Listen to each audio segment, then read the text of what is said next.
You are tuned in to another edition of Americana Music Profiles, brought to you by Americana Rhythm Music Magazine and AmericanaMusicMagazine.com. I'm your host, Greg Tutwiler. Let's jump right in to the next exciting interview.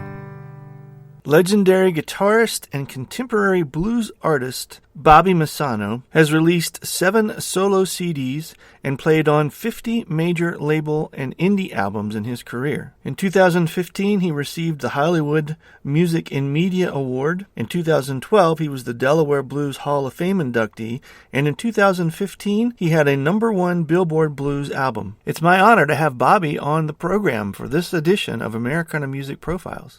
Hi, Bobby. Welcome to the podcast today. Hi, Greg. How are you? Absolutely good, man. It's so good to talk to you, and glad that we could make it work. You're in Colorado, is that right? Yeah, I'm in Fort Collins, Colorado. You're looking at mountains right now. Okay. Actually, looking at mountains at a Budweiser plant. well, the mountains part's cool, and I guess the Budweiser part's cool, too, depending on what time of the day it is, right? Well, I don't drink.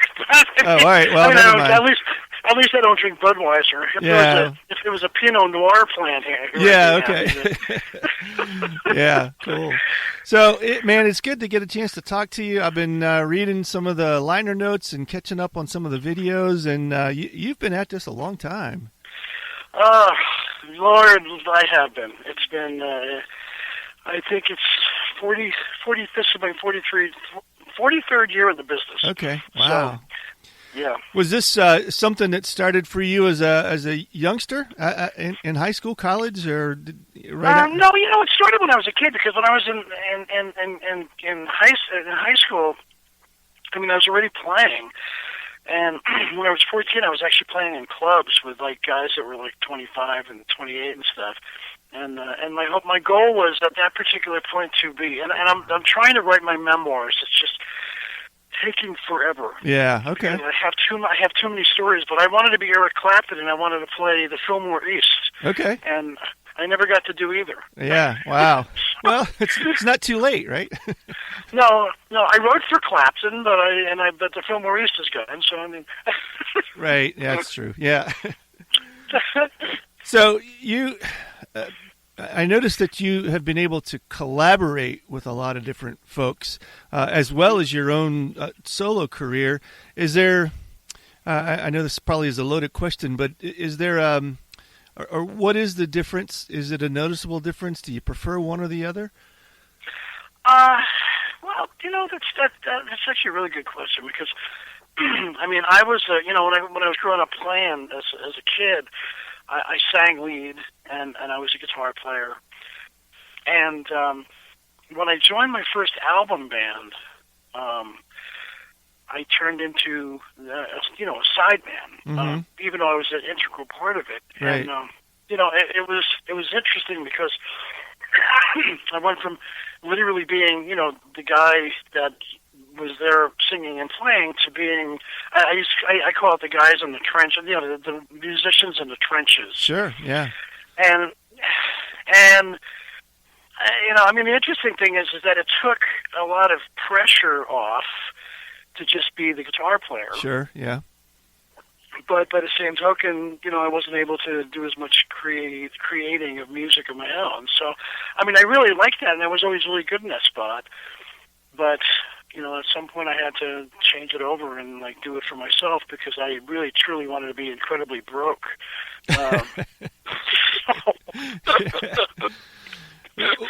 What was there a moment or a season where you either kind of had to make that choice, or you knew if you didn't break into your solo career it wouldn't happen?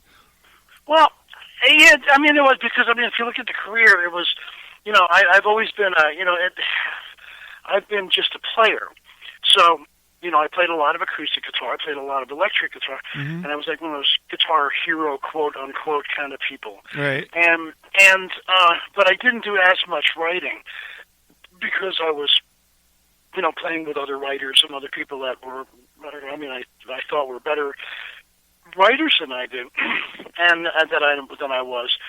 But, and I played with, hard rock people, and I played with Steve Winwood. So, right. And I played with Gloria Gaynor. So, right, yeah. So it's like I was just a player. and whatever was there that I could play and play well, I did. But yeah, there was sort of like this epiphany at one point. I had done a tour of Germany in 1990. Actually, I had done my solo album in 1989, and it was a rock solo album, and it was very well received. Mm-hmm.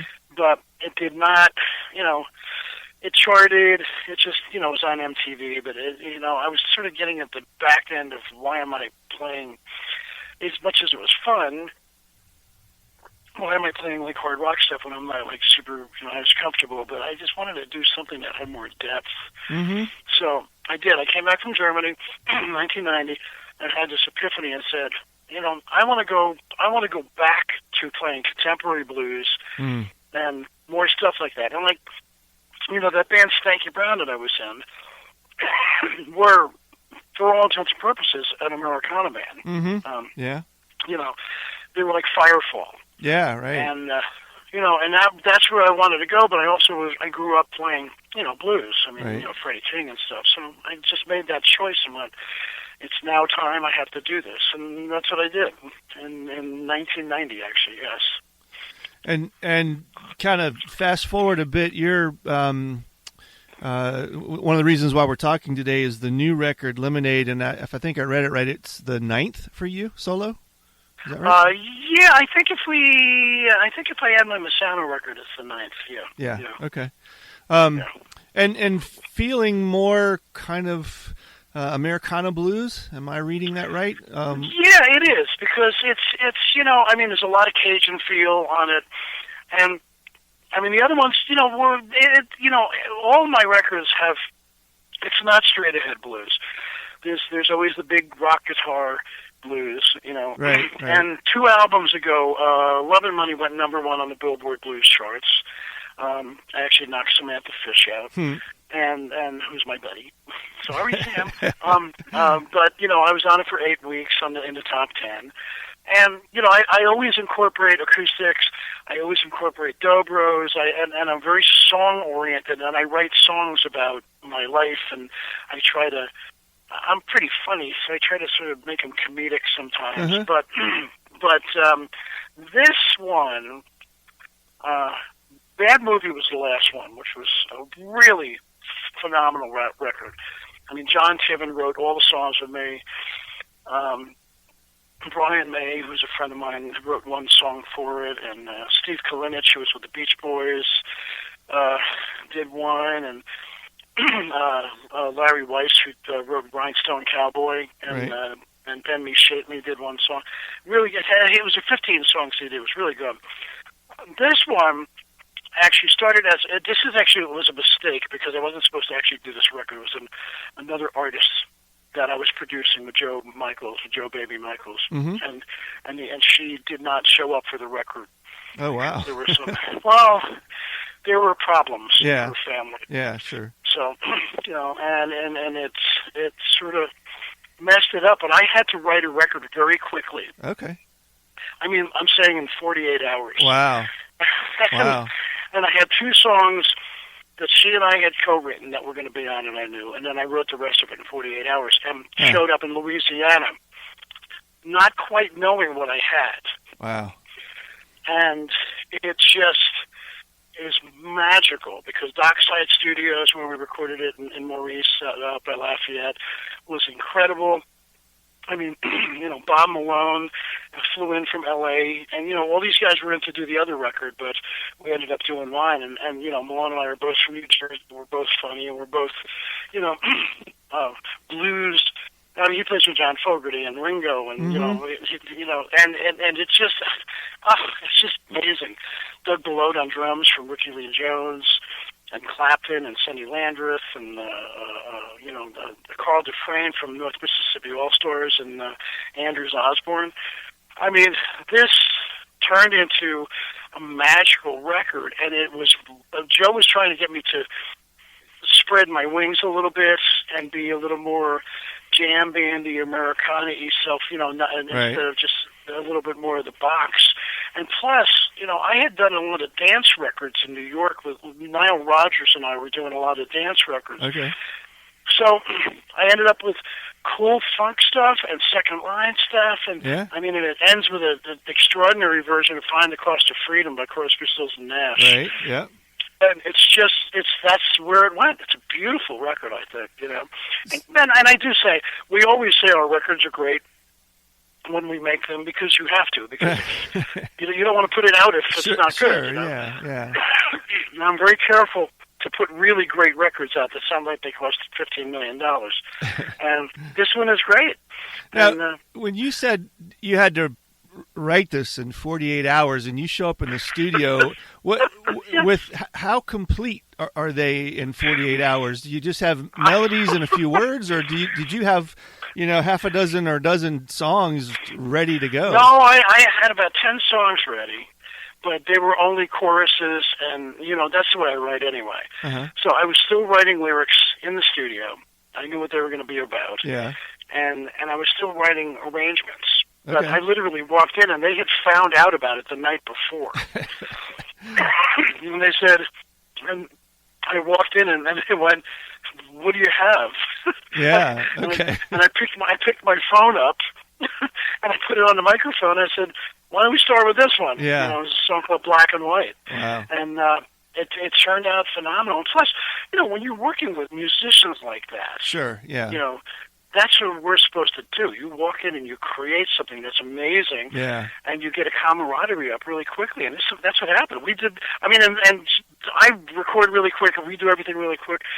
This entire record from setup to mastering is about 68 hours. Wow. Okay. Wow. Yes. That's and fast. Dave Glasser, David Glasser, who does the Grateful Dead stuff, and he masters that stuff. He got through the fourth song and looked at us and went, "Oh my God, it's one of the best records I've ever heard." And I went, "Oh my God, coming from you."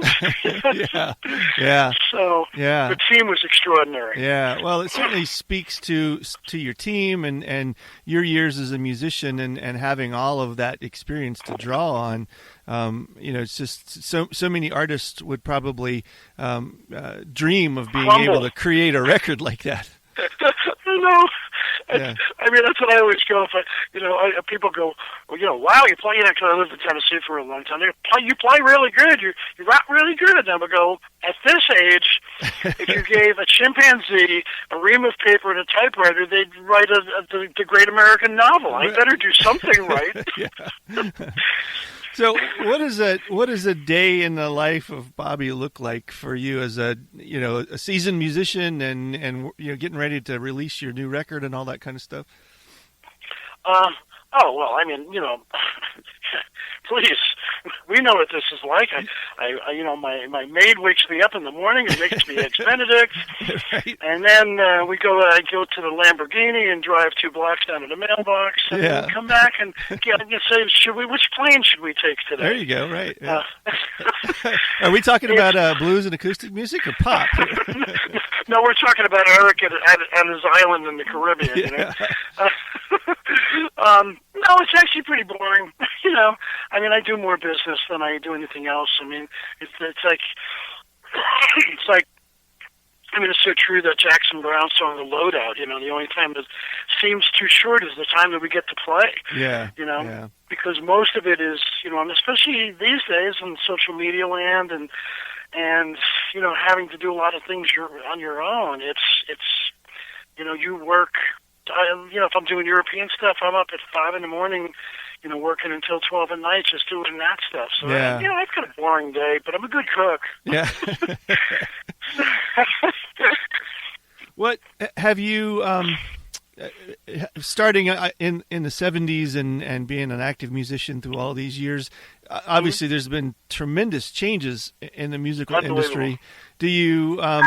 you just kind of have to roll with it? Do you wish it was like it was? Or are you more content with the way it is? See, it's different. And right now, apologies for the cough. That's okay. I'm now on a Warner Brothers distributed label for the first time. That I'm first time I'm on a major label, distributed label, in years. I was on Ichiban, that was EMI, and they were a big label at the time. you know, the difference, there are things that I do miss about the old